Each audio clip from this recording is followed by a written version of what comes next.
We've been getting a lot of requests for more videos on the stats you need to get into top business schools. Don't worry, we're going to eventually get to all of them. But so far we've covered HBS, the Stanford GSB, Wharton, and Chicago Booth, and today we'll dive into Columbia Business School, which is unfortunately quite miserly with their data relative to other top schools. So let's see what we can uncover.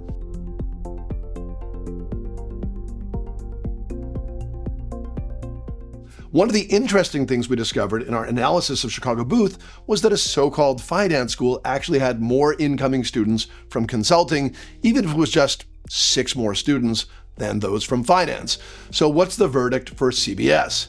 Is this finance school really a finance school? Well, a recent incoming class at CBS consisted of 25% consultants and 30% came from financial services. So a plurality of students come from finance, but certainly not a majority. Said a little more unequivocally, you don't need to come from a finance background to get into CBS. At most programs, finance, consulting, and tech usually make up about 2/3 of the class. At CBS, it's only 58%.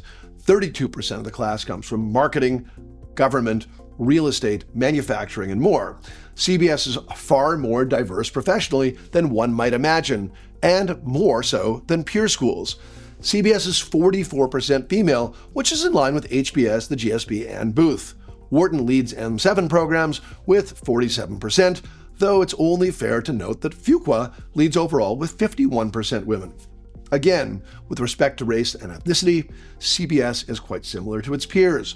Most peer programs are within a percentage point of CBS, which is 24% Asian American, 9% Hispanic, and 7% African American. With the Trump administration's emerging political war on DEI, I can't help but imagine that some of these federal reporting guidelines will disappear altogether. This may be the last time we see these details in a class profile.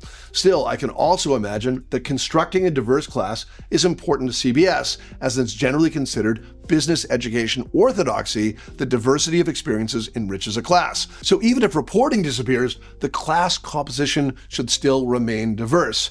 If you are looking for ways to accentuate your diversity, I would call your attention to OnTrack by mbaMission, our online curriculum and admissions platform. It is such a broad program, and yet it's also customized to your needs. We have a specific section within OnTrack on how to accentuate your diversity in essays, in your resume, even your short answers, and we obviously advise you to do it in a way that's appropriate without tripping up the admissions committee.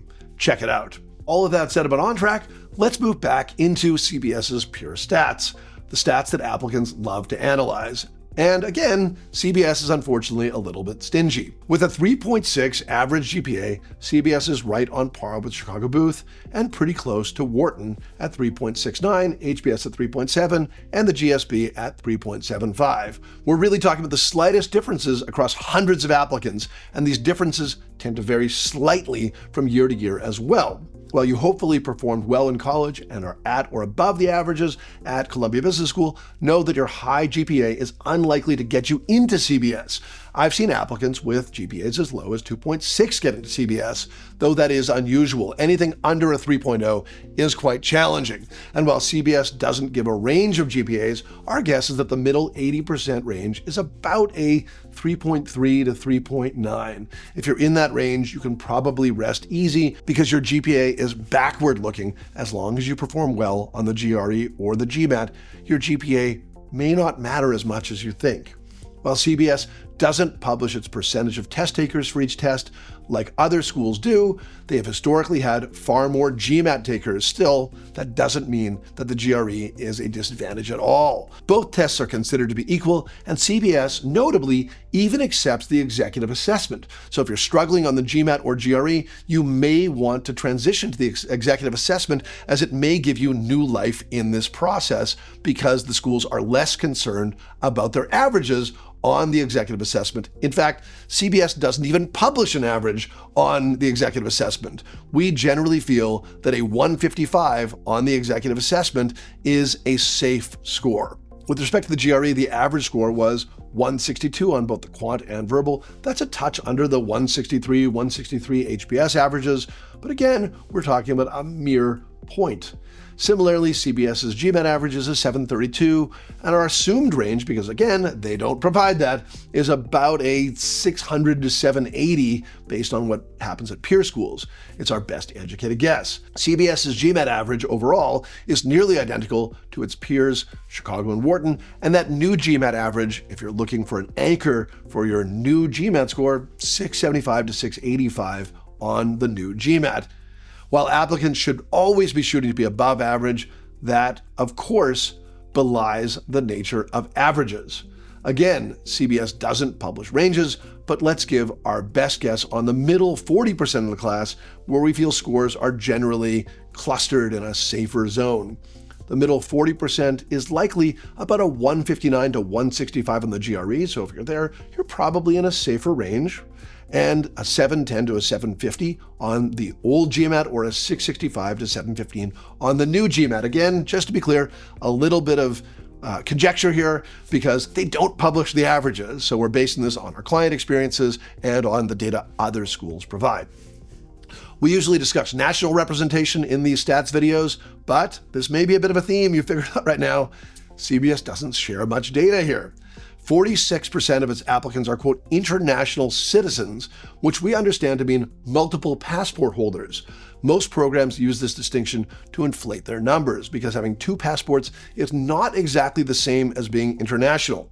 It's hard to know exactly how many true international students are in a CBS class. Amid the 46%, a good portion may have an international passport, but may have never lived anywhere other than the United States. So with that, you have our discussion of CBS, not the finance school everyone expects it to be with respect to inputs, high but not impossibly high GPA expectations, test scores near the peaks of the mega elite GSB and HBS, but certainly in line with peers like Wharton and Chicago Booth. And again, those differences are minuscule overall between all of those schools.